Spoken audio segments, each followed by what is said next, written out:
ஆன்மீக சொந்தங்கள் அனைவருக்கும் நம்முடைய ஓம் டெம்பிள் வேர்ல்டு யூடியூப் சேனலின் இனிய வணக்கங்கள். இன்று நாம் பார்க்கக்கூடிய ஒரு பதிவு, இன்று ராம நவமி. இந்த ராம நவமி அன்னைக்கு பகவத்கீதை, அதாவது பகவத்கீதையில் இருக்கக்கூடிய சுந்தரகாண்டத்தை படிப்பதனால நமக்கு ஏற்படக்கூடிய பலன்கள் ரொம்ப அற்புதமான நிறைய விஷயங்களை இந்த சுந்தரகாண்டம் படிப்பதனால நம்ம பயன்பெற முடியும்.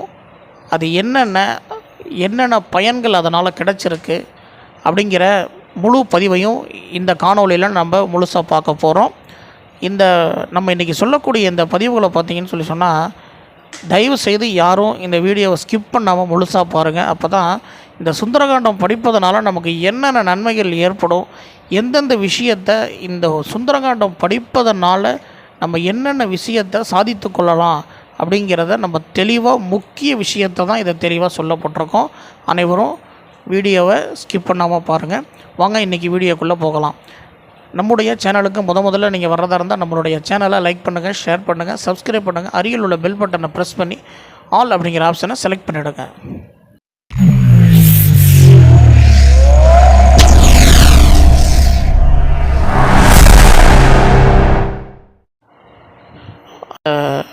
ராமாயணத்தில் பகவத்கீதையில் இருக்கக்கூடிய சுந்தரகாண்டம் படிப்பது நமக்கு வாழ்க்கையில் பலவிதமான அதிர்வுகளையும் நிறைய விஷயங்களையும் அள்ளித்தரக்கூடிய மிகப்பெரிய பொக்கிஷமான ஒரு விஷயமாக தான் இந்த சுந்தரகாண்டத்தை பெரியோர்கள் மிகவும் துல்லியமாக சொல்லப்பட்டிருக்காங்க.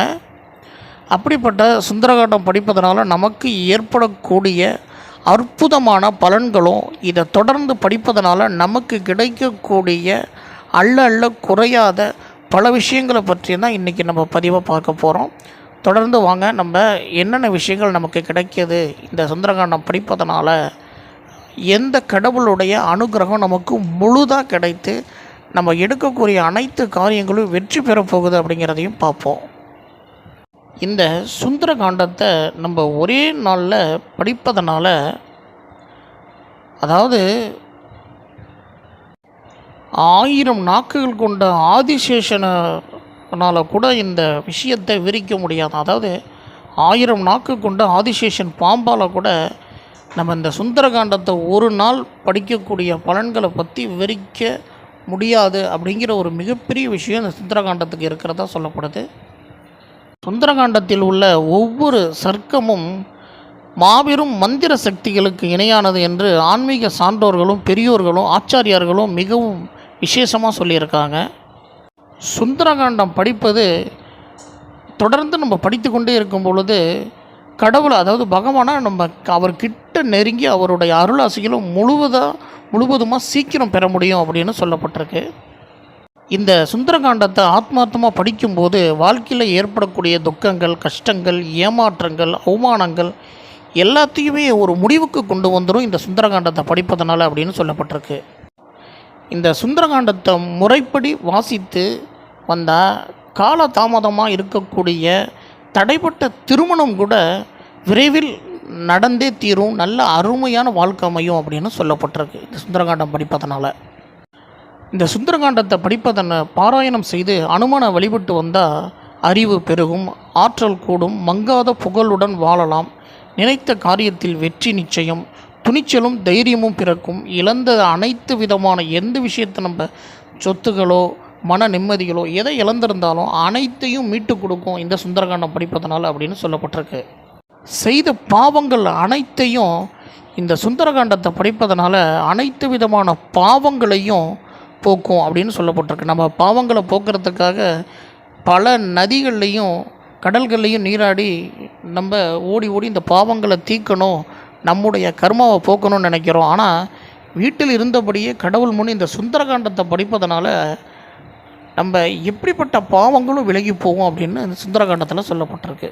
அதாவது இன்று ராமநவமி. இந்த ராமநவமி அன்னைக்கு விரதம் இருந்து ராமபிரானுக்கு துளசி மாலை அணிவித்து சுந்தரகாண்டம் பாராயணம் செய்து வந்தால் வாழ்வில் ஆனந்தமும் சந்தோஷமும் மகிழ்ச்சியும் அமைதியும் என்றென்றும் நிலச்சிருக்கும் அப்படின்னு சொல்லப்படுது இந்த சுந்தரகாண்டத்தை பற்றி.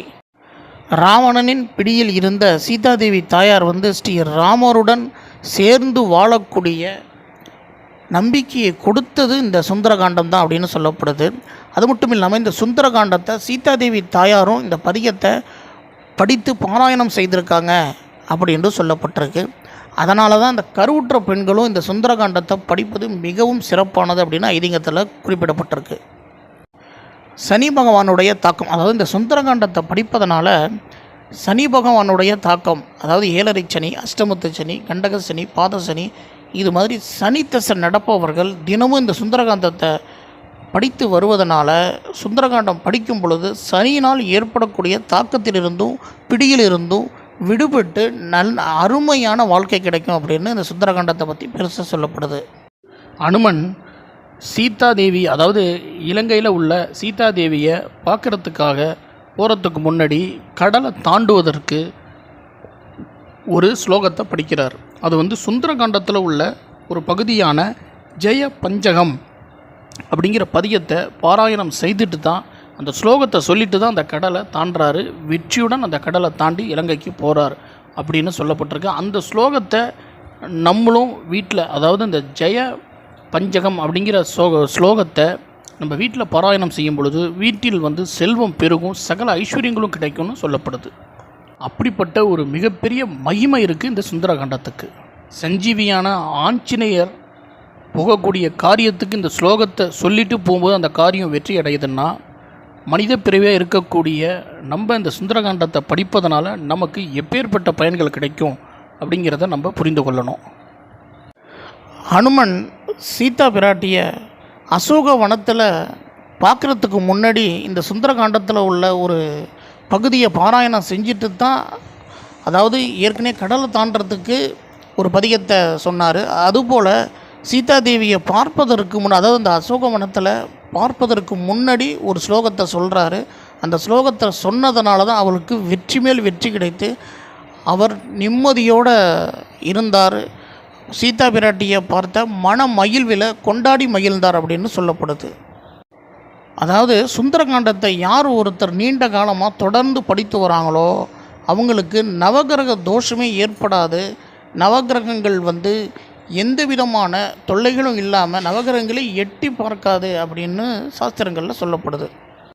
அந்த ராமாயணத்தில் மொத்தம் 24,000 ஸ்லோகங்கள் இருக்குது. அதில் 2885 ஸ்லோகங்கள் சுந்தரகாண்டத்தில் தான் இருக்குது அப்படிங்கிற பெருமை இந்த சுந்தரகாண்டத்துக்கு மிகப்பெரிய விஷயமாக சொல்லப்படுது.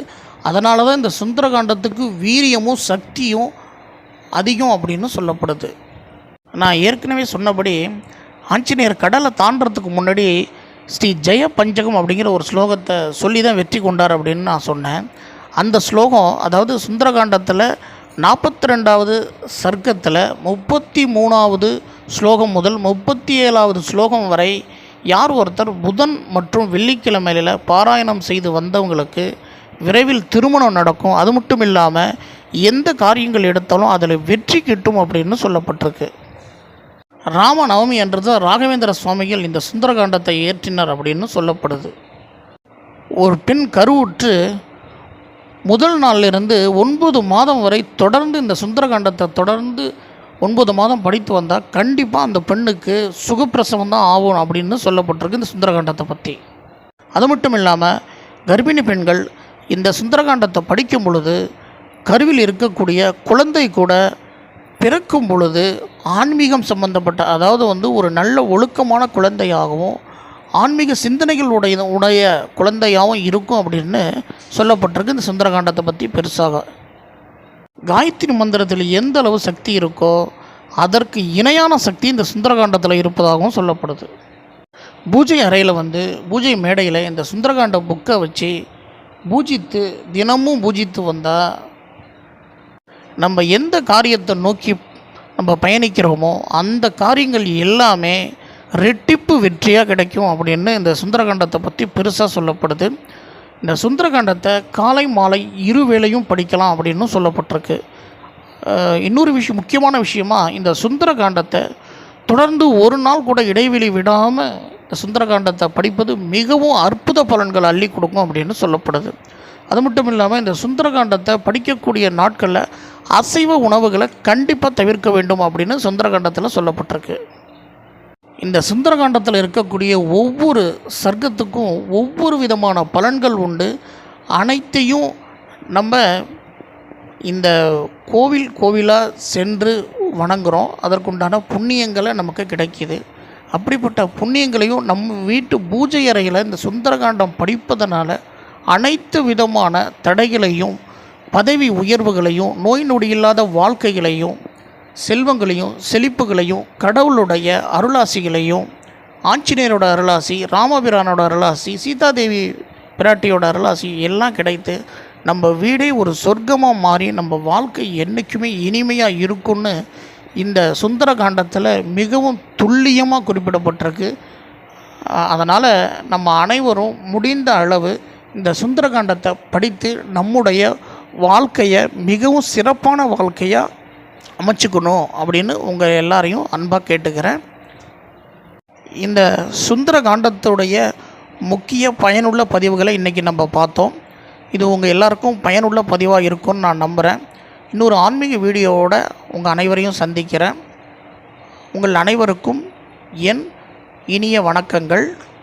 நம்முடைய சேனலை லைக் பண்ணுங்கள், ஷேர் பண்ணுங்கள், சப்ஸ்கிரைப் பண்ணுங்கள். அருகில் உள்ள பெல் பட்டனை ப்ரெஸ் பண்ணி ஆல் அப்படிங்கிற ஆப்ஷனை செலக்ட் பண்ணிவிடுங்க. நன்றி, வணக்கம்.